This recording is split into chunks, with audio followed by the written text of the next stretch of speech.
Where I see the huge opportunities would be making sure as a minimum that as an agent you're having video marketing, because that is where all your customers are and they're all consuming video. So you should be creating video market updates and reports and news on a regular basis. And I know there are services out there for that industry that have sprung up in the last 10 years that go around and film. But there's no reason you can't do it using the equipment we have here. And I'm recording this on an iPhone, on a tripod with a light. That is all you need to be present for your audience.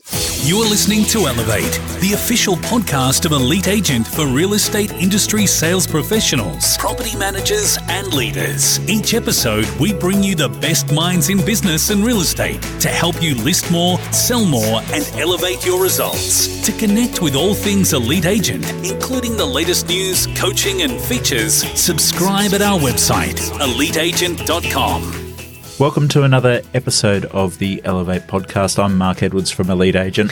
And I'm Samantha McLean from the same place. That is excellent news. I know. We have got an awesome guest this week. We do have an awesome guest, and we've had some, we've had some super guests in 2019 in the studio. So Wayne Pearce, the rugby league player. We've had Lisa Messenger in here. We've had Perry Marshall. That was a pretty big moment for me, having one of my own coaches in here. Jimmy Mackin from Curator. That was a fantastic episode. And this one is going to prove to be a really good one as well. So James Schramko, he is an Australian online business coach. Super fast business.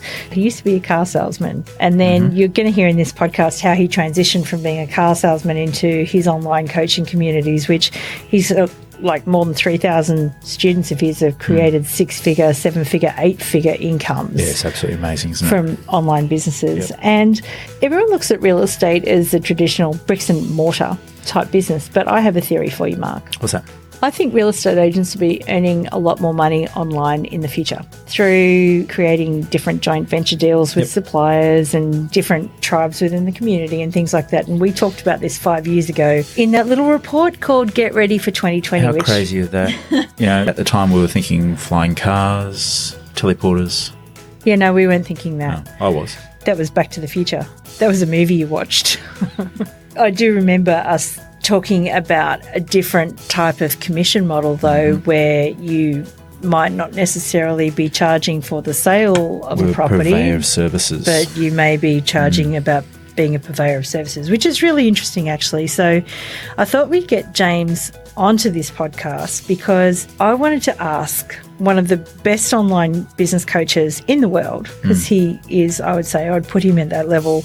He has a podcast, he has a video series, he has a membership. Like close to 700 episodes on his podcast. Yeah, and we thought getting it past 100 was good, but yes, 700. And I love his podcast as well. Like, some great takeaways in it. He does run a global business. I think at the time when we were talking to him, he was in the Philippines, so we were struggling a little bit with the audio there. But I tell you what, the value that was coming out of the content that James was so generously sharing is just absolutely golden. Yeah, so we kicked off with something that'll be close to everyone's hearts in real estate. So we did talk about some of the online opportunities for real estate agents as, let's just call them, adjacent business models. But we also talked about this thing called effective hourly rate, which is really interesting because in real estate we talk a lot about outsourcing. What things do you outsource? And we talked a lot about this in Transform also earlier this year. And James has this really great formula for working out what you should outsource and what you shouldn't. And it's all based on your effective hourly rate. So that is, you take your profit and you work out how many hours a week you work per year, and then you divide one by the other. So if you make $100,000 in profit and you work 50 hours a week, you divide 100,000 by 2,600 and you get something around $48 an hour. And that gives you your effective hourly rate. And so the whole idea behind James's memberships is that you really want to increase your effective hourly rate. So there are a couple of ways of doing that, I suppose. One is make more profit, and the second is work less hours. And so in this podcast, we kind of go through the options for both, which is, making more money working less hours. He goes into it a lot of detail in his book, Work Less, Make More. So as usual, that's all been captured in our action guides so that you can actually go ahead and, calculate your own effective hourly rate as per what James talks about. And it is a really simple calculation. It's a simple formula. But grab the show notes at eliteagentelevate.com. Put your email address in there, and over the internet, the show notes will come swinging towards you. Yep. And if you actually want to sort of get more out of it, you can even subscribe to Extra, where we'll bundle them up in a 40-page newsletter every month and send them through to you. And that will include all of the podcasts from the month and also a couple of extra bonus lessons there as well. Well, that's why we like to call it Extra. It is. Because it is extra. Yeah. So pretty amazing chat with James. He is one of the best business brains that I think I've come across in my career, certainly. Yeah, some great stories in this. So enjoy the show. Welcome to the podcast, James Schramko. Thank you for having me. Well, it's awesome to have someone like you on the podcast. I mean, you're one of Australia's most well-known, you're known throughout the world as an online business coach. You've got a couple of amazing communities in Silver Circle and Superfast Business. We know you from Manly. So can we kick off this interview by getting you to tell us something we don't know about you? When I was a kid, my parents used to restore vintage cars, and we would go on rallies around rural New South Wales. So that gave me a good insight into the way other people live. I think that was a good education. That was of the non-academic type. Is that where the need for speed comes from, with the super fast business sort of thing? According to my parents, I was in a little play cot with my own set of tools in my dad's garage when I was a baby. So he was working on cars and I was working on my pretend cars next to him. So I always had a mechanical inclination, and I could very well have become an auto mechanic. And I was interested in cars throughout my youth, and obviously it became part of my career when I went into the automotive industry a couple of times, firstly through finance and then secondly in the sales marketing side of things and then management. But yeah, I think that it must have been there from an early age. We also used to visit my family friends who lived on the Bathurst racetrack. They literally lived on Mountain Straight. So every year we'd go up there and I'd walk down to the front of the property right behind a barricade next to a tree, not more than 10 feet from the cars doing a couple of 100 kilometres an hour up that straight, full noise V8s. So I definitely like the sound of a good V8. Yeah, and the smell of petrol. Yeah, there's something about it. And I ended up doing some jobs that involved driving. Some days I'd do up to 500 kilometres as a field rep for General Motors Finance. So did a lot of driving in my early years. Now you've got a couple of online communities, so that's Silver Circle and Superfast Business. How did those coaching communities start? How did you go from being in a bricks and mortar business, say, for example, you were managing a Mercedes-Benz dealership, into the online world? So I got some indicators that the online thing's going to be important. I first had a look at it in the mid-90s, and it was very slow and difficult, and obviously the US was a bit further ahead of where Australia was at. And then I lost interest in it for a while, for about 10 years. And then in the mid-2000s, I had noticed that a lot of people coming into the dealership really educated about the product lines and what's coming before we were told from the manufacturer. My parents by this stage had a tough time with the travel industry because a lot of people were starting to book their own travel and squeeze out the agent. So things were changing. And I was good at sales and marketing, but I found the territorial brand requirements of only selling in your prime market area, like a 20 or 30 kilometre radius, very restrictive. I thought, wouldn't it be good if I could apply my knowledge to sell things online anywhere in the world, 24/7. And then, of course, I got sort of sucked into some of the thinking of virtual business. You don't have to have a team or stock or staff or a facility, and, it can be very automated and leveraged. And it was one step away from push-button riches, I suppose. They did make it sound a bit easier than what it turned out to be. And a lot of people were selling those sort of products. But the more I looked into it, the more I realized is you've got to have an actual business. So the transition for me was trying to figure out how to build a website. It was a huge struggle. And eventually I did find some software that made it easy. And I thought there must be other people like me who are struggling to build a website. So I set about focusing on finding those people. I targeted them with my website and my offer. And then I went out to the market, and eventually I started to make a few sales here and there, and I kept building it up. And then I realized that this affiliate offer that I was selling wasn't my product or service. It was, again, a little bit restrictive, because if I could have my own products or services. So I started creating information products to support people who already had a website. And then I started helping people who were driving offers to their campaigns. And there was this big course that was coming out teaching people how to be super affiliates. And I realized that people will buy the course but not know how to implement it. So I offered them support. I said, look, if you buy the course from me, I will get a commission. So what I'll do is I'll set up a membership and I'll coach you through the course as the modules are rolled out to make sure you can apply this and get a result. And I sold nearly 80 of those. The course was $2,000. I got $1,000 commission per sale. And that was the start of my membership. I put all of those people into a membership on a 60-day trial. And if they wanted to stay after that, they could for $65 a month. And most of them did. And that was about 11 years ago. And that's how my membership started. Amazing. And I think that problem still exists today, where there's a lot of information products out there which people buy and then they do nothing with. So it's really interesting that you say that you've actually built your businesses on hand-holding, really, showing people step by step how to use the thing that you're selling. That was all I wanted when I started online, was for someone to show me what they're actually doing. They were all smoke and mirrors. No one would tell me what they're doing. No one would show me how it works. They would just give me all these promises and dreams, but then the content was thin. I had to piece it all together myself. And really the core of what I offer people now is like, even leaders need leaders. So I've targeted specifically with Silver Circle. I've found a lot of the leaders in our industry and I help them, because what they're missing usually is the fundamentals that it took to run a Mercedes-Benz dealership. As a general manager, I learnt a lot of the core strengths that you need to have with a significant business, especially human resources things, running a team, like hiring, recruiting, training, leadership, systems, financials, understanding your numbers and being able to interpret what's happening with your business and making good strategic choices and fending off disaster at every turn. So there's a lot that goes into it at that level. And most of those people are really good at the thing they do, but they need a lot of help with the infrastructure to carry them. I think you've just described leadership in 2020 or 2019 to a T, in that leaders have got to be all things to all people. And I think too in the real estate industry, and I know, work-life balance is a passion of yours, that can lead to, I have to be all things to all people. So I'm going to turn myself inside out, trying to find out what the next big thing is and managing my people over there and worrying about listings and sales over there, et cetera, et cetera, et cetera. So before we get into that, I've had a look at your book, Work Less, Make More, and I would really love to delve into that a bit. Tell me what your day looks like now, even though you're managing up to 3,000 students at a time and doing all this other stuff. What does your day look like?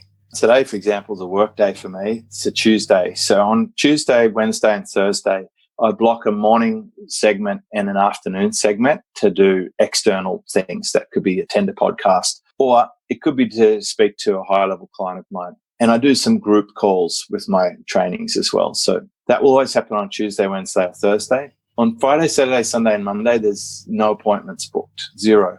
I really want 4 days off and 3 days on. And because I spread my morning block and my afternoon block out, like by 5, 6, 7, or 8 hours, it's really like I get enough time off during the day to do family things, meals, travel, whatever we need to do. And pretty much every day, unless I'm traveling, I'll be surfing as well. Usually that happens mid-morning through to mid-afternoon. Try and wait till everyone goes to work or school. Also, I do sometimes go traveling for surf as well, which I enjoy a lot. So someone listening to this would be thinking, well, that's great for him, but in real estate, everyone always says, but my market's different. And there's probably people here thinking real estate is different. But we're going to look at how you can possibly work less and make more by implementing some of the things that were in your book, which is available on Amazon.com. We'll leave some links to the show notes.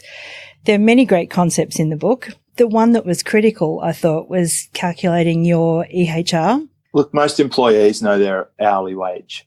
So if you're an employee, then your hourly wage is probably your effective hourly rate. If you're the owner, that becomes a bit murky. So what I like to do is have a look at the revenue, subtract out all the costs, which could be all your software, your team, your office, your rent, etc., commissions. Then what's left is your profit before your wage. And then you divide that by how many hours you work. And that's your effective hourly rate. So for a lot of the people I'm coaching, we're trying to target $500 effective hourly rate for them. But at a higher level, you can get past $1,000 per hour. And that's controlled by a couple of factors. One is like how much you earn, and the other is how many hours you work. If you're a real estate agent thinking, oh, well, it's the market or whatever, one way to increase your effective hourly rate is to list down everything you're actually doing and identify all the things that someone else could do. I don't know if you're putting up your own signboards or whatever, but if you could get someone to do that for a lower amount than your effective hourly rate, then you could save all that time. If you could hire someone to do the listings, and you could hire someone to do the sellings, and you could hire someone to do all the paperwork, then you wouldn't have that many things left to do, except for keep an eye open for marketing trends, see where the opportunities are, do some high-level networking, look at other markets as well. I mean, so much you could do virtually with real estate anyway. Like there's probably whole countries like Spain, for example, where there must be a lot of people desperately trying to sell property and they don't have a clue how to do it locally or online.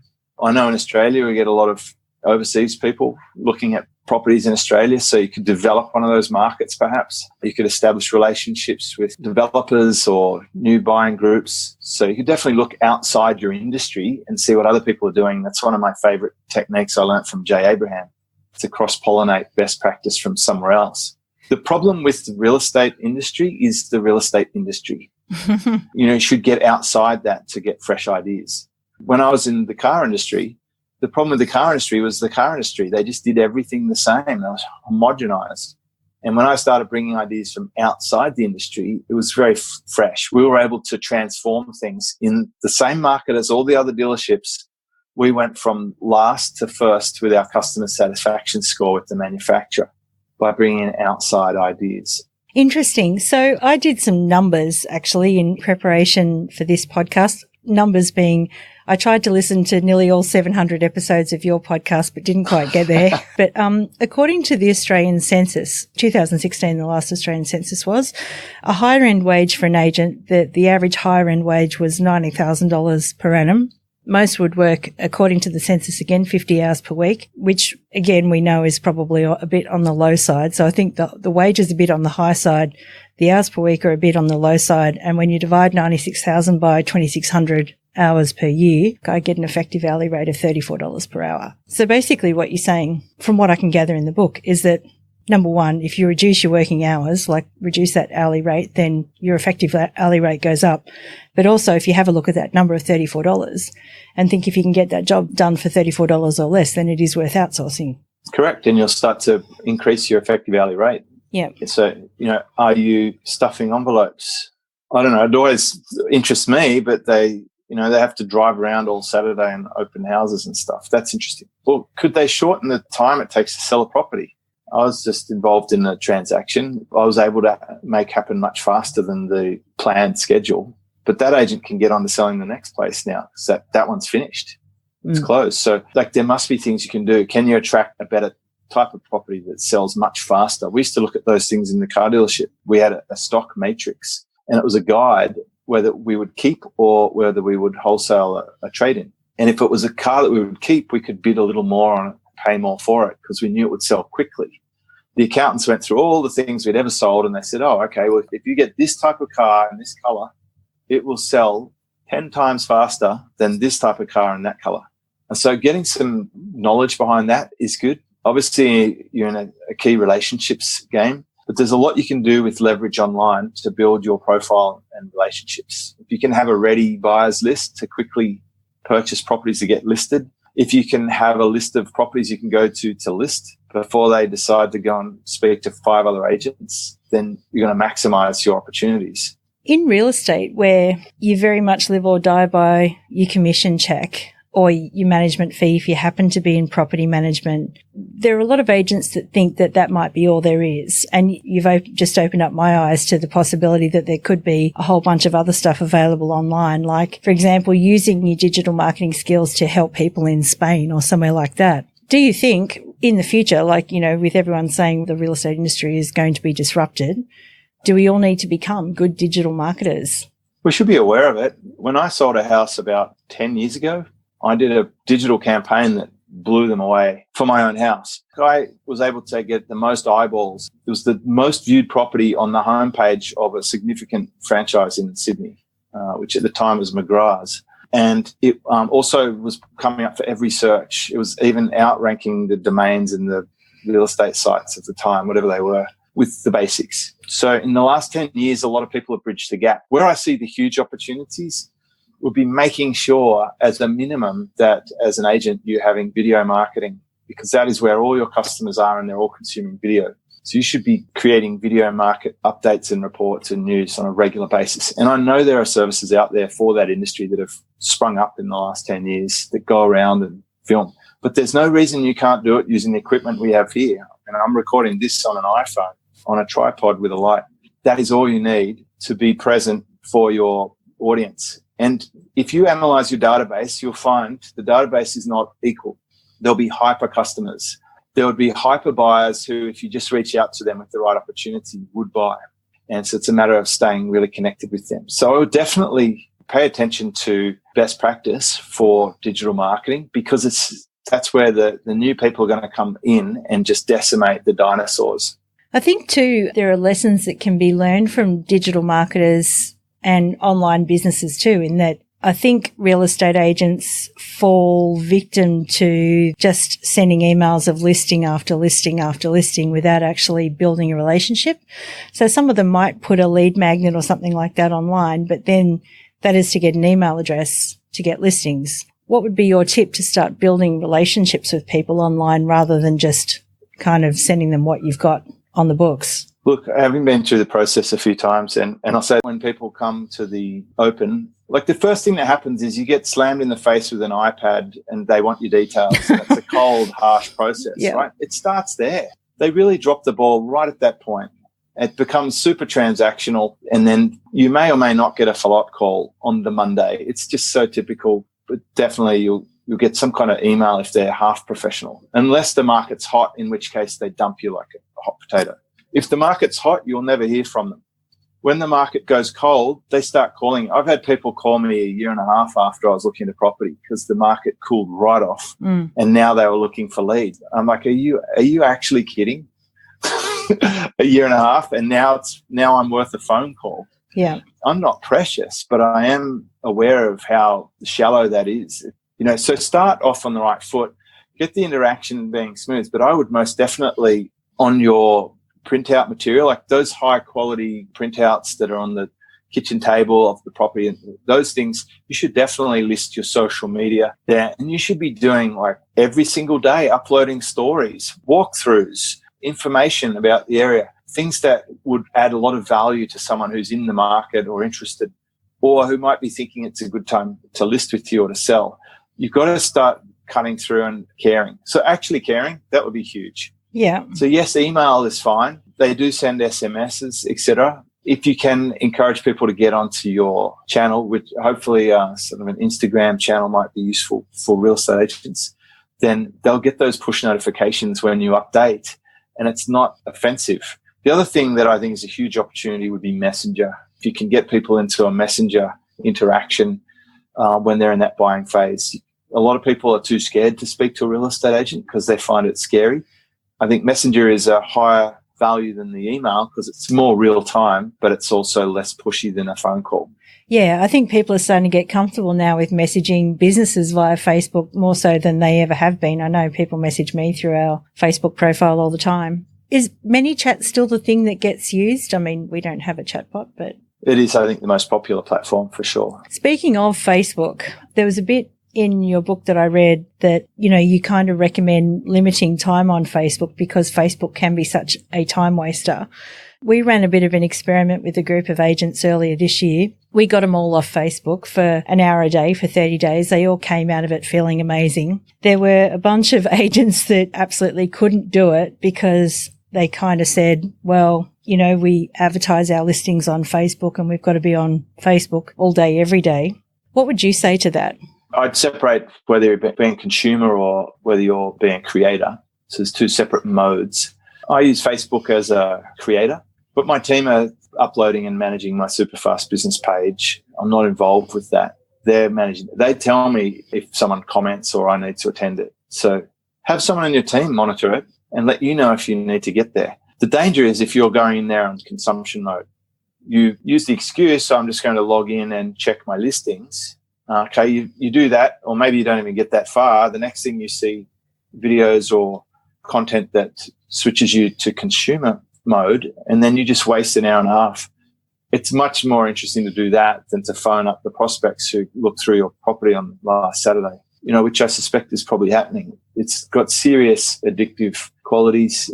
I've interviewed experts on this topic. One of them actually wrote a book saying how hooked people become, and then he wrote a book giving the antidote, which is Genius Marketing. Nia Eyal is the author. And I think it's just something you got to watch. I think people would be shocked to know how long they spend on social media. I suspect, the stats are that the average American is spending 6 hours watching videos per day. Right, so I suspect most Australians are spending an inordinate amount of time on their device or phone. You only have to go to a cafe or a park to see. People are buried in their phones. We'll just be aware of it. There are tools now. Your phone comes with standard software to track that. So get some insights going and see just how long do you spend and see if you're comfortable with that. And especially any parents, be careful about how much you're letting your kids have access to screens because they copy the adult. Mm. Oh, yeah, I know. I've got a 17-year-old daughter doing the HSC right now. And, she gives me her phone now. She's been trained, which is really, really good. Email is another really big distraction. Why is that? Well, it's because it's the to-do list that other people get to add things to. Also, with the proliferation of email capture for opt-ins, people who are more entrepreneurial or tend to be marketing focused, I suspect they're logging on and joining and signing up and devouring just about anything they can find. And as a result, you end up with this big legacy list of email subscriptions. So I teach people who I'm coaching to create some rules and filters around what emails you actually get to see. You really only need to see the emails where an action is required. The other ones, like emails from other marketers, which you're getting because you want to research the market, put them to a review later type file so that you don't have to deal with them right now. Otherwise, you just get numbed. Again, people could sit there and spend 5-6 hours a day reading their emails, and that's really not that productive unless those emails are from buyers, which is the kind of email I want to see. A prospect sending me an email, I want. Someone planning to leave a subscription, I want that email too. I don't have any of my team emails in there. We use a different tool for that called Slack. I don't have general support things like how to update my credit card or I need to get my login details. They all go to my support desk and my team manage that. So the big wins for email are, firstly, be clear about how you got the problem in the first place. It's because you're subscribing to too many things. So unsubscribe and delete whatever's not giving you value. The second thing is set up a support system so that your team is handling the general stuff and it's not you. And also get your team off your email. So just keep your email. Really important stuff like, renewing your business with ASIC or whatever. Those things you need to get those emails. And they'll get drowned out if you're not careful. Yeah, absolutely. Another thing that I know that you have talked about a lot on your podcast is the topic of wellness and keeping yourself in top shape, because some of the stuff we've been talking about here is time management, whereas I know the phrase that you use a lot is energy management. So talk to me a little bit about your approach to health balance. Well, I worked too hard and too many hours. I was working 7 days a week and raising a family, 4 kids, and it was stressful. And I think my health started to suffer a little bit. Then as you get older, you just don't have the same energy as before. And then I discovered other things, like it turns out that I have a gluten intolerance. So when I would eat gluten, my body would just get really tired and bloated and my joints would be sore.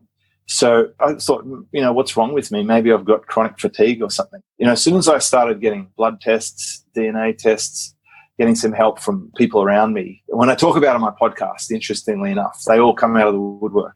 And help. Literally 7 or 8 people have been involved in my panel of health experts. And then you start surfing every day and making sure you get good sleep and breathing properly. I mean, as silly as it sounds, just closing your mouth is a big innovation for most people in terms of learning to breathe properly, because most people overbreathe. And I didn't realize that until in my mid-40s. All of those changes and cutting back on the work to 20 to 25 hours a week, which, by the way, my business is more profitable than it's ever been, and I work a fraction of what I used to work. So you can really take this leverage to a whole new level from where you're at. No matter how bad you think it is now and how much it sucks and how unrelatable my life must seem, I was in that position. I was in the exact position. I was doing a 7-day a week in my first sales job, making 73 grand a year. And I decided I wanted something better for myself. So I went for management, and then I went for my own business. So if you have your own business, that is a huge pathway to unlocking the game. If you're an employee, then at least maybe look at ways you could become a contractor or whatever. But when it comes to your health, just realize that that's probably the most important asset that we're putting on the back burner, while we're busy hustling just to make that extra dollar.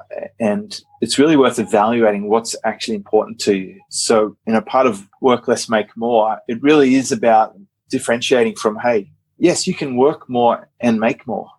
But at a certain point, if you actually get a surplus of money, imagine if you're at the point where you make more than what you spend, and then you start to build up a little surplus of time, you've got time available to do whatever you want.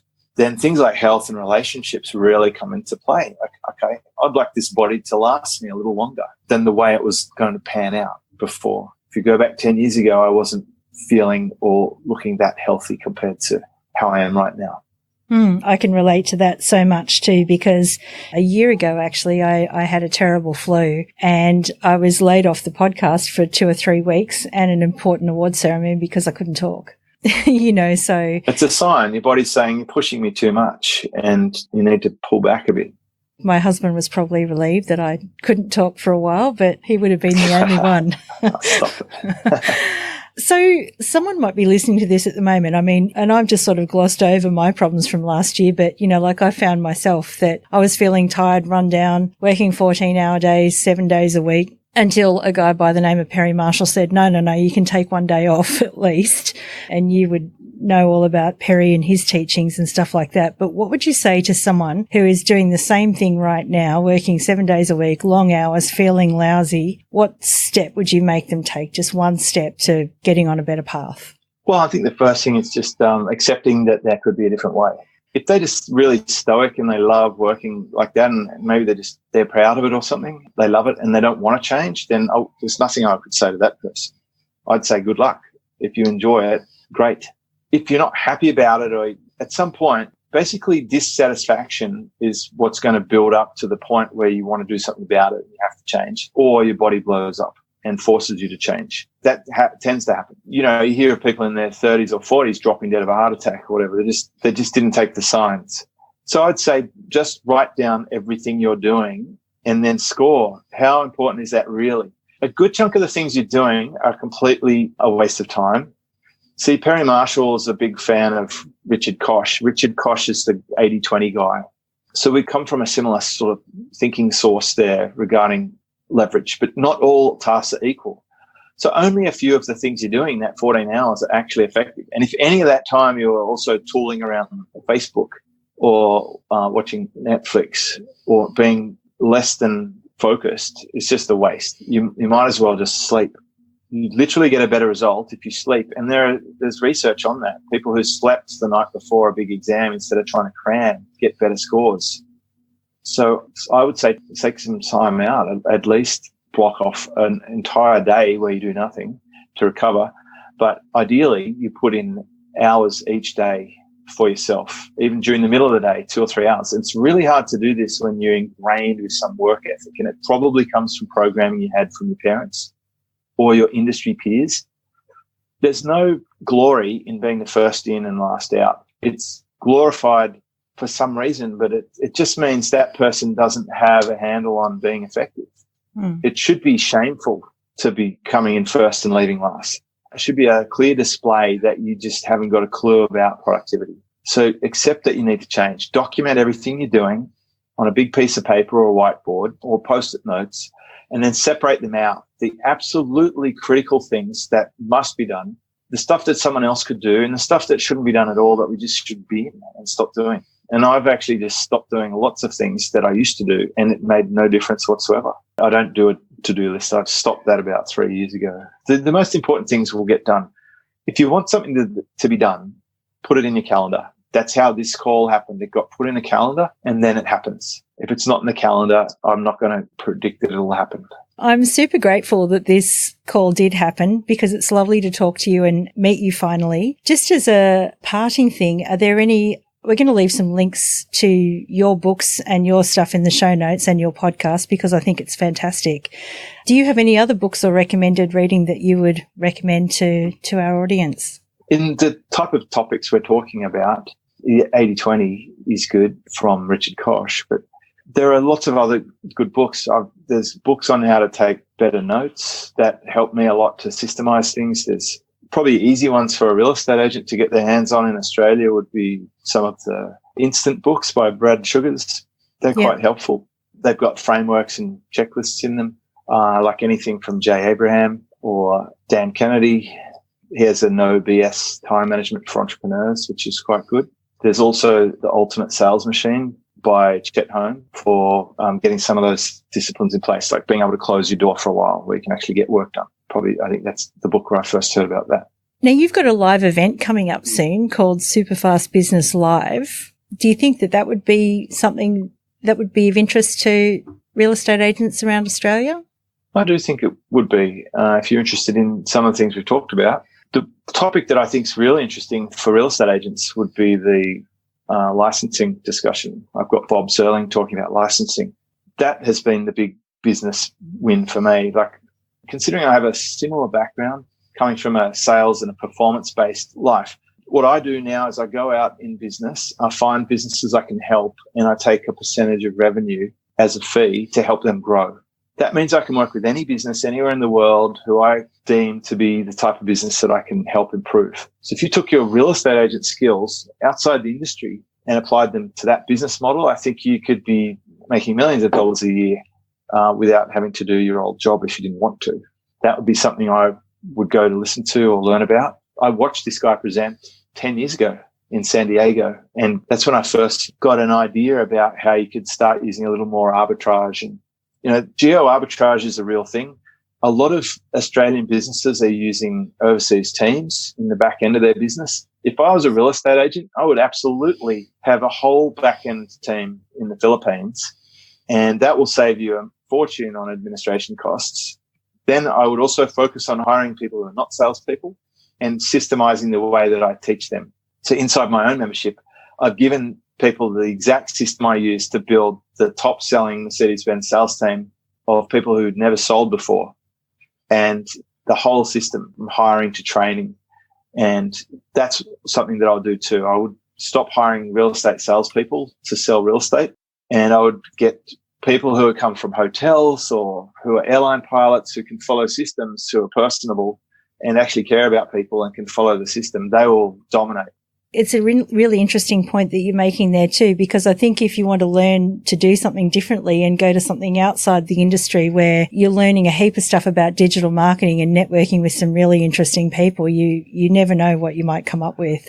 This event is all about the people. We've been running these events for over 10 years. Most of the people coming, that's about 150 people coming, including the speakers and probably 20 people from my highest level program, where the average revenue in my high-level program is over $3 million a year.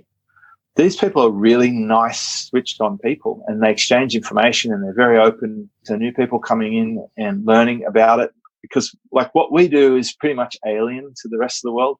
We're not talking super tactical stuff in these sort of events. Like, it's not a laptop fill-in worksheet type thing. It's more of a really giving you some incredible strategies and ideas and starting points to continue on with. And that's what I like about them. That's why the audience they keep demanding these events each year. So I put them together. They're a little bit of work for me once a year, but I do get such a good benefit from it. The audience coming together, it's like a super meetup. And also we do record the trainings and we put them inside our membership. So it's another reason I do that event. I had a look at it online and it sounds fantastic. So if you see my head pop up there, please don't be surprised. Well, look, I meet every single person who comes, and the other thing we do that's special, and they don't really do this in the States at events, is we provide the meals and also dinner and drinks. And so the networking function is a real centerpiece for this event, and it's a huge hit. Cool. So links for all of those things in the show notes. James, thank you so much for spending some time with us and generously sharing your knowledge today. There's a lot of takeaways there about how to work less and make more and think about your business differently. I hope the gang come and check out Superfast Business Live. And if there was one thing that you would like to leave the audience with as a result of listening to this podcast, what would it be? I think the most important thing is look outside your industry. Like, just question everything. Why do you do this way? Is it because that's the way it's always been done? Is it because every other agent does it? That's usually a terrible idea to do it.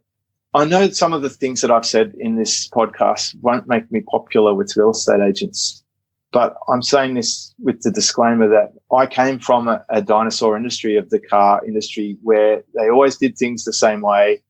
They were just pretty ordinary and they have a bad public reputation. But I came from that industry and I was the one who cut a different path in that industry.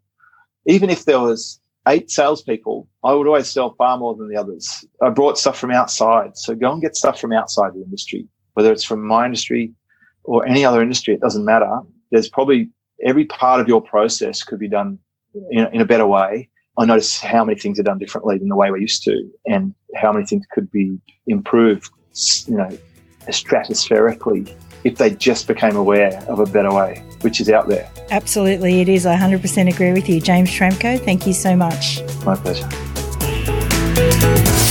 To connect with all things Elite Agent, including the latest news, coaching and features, subscribe at our website, eliteagent.com.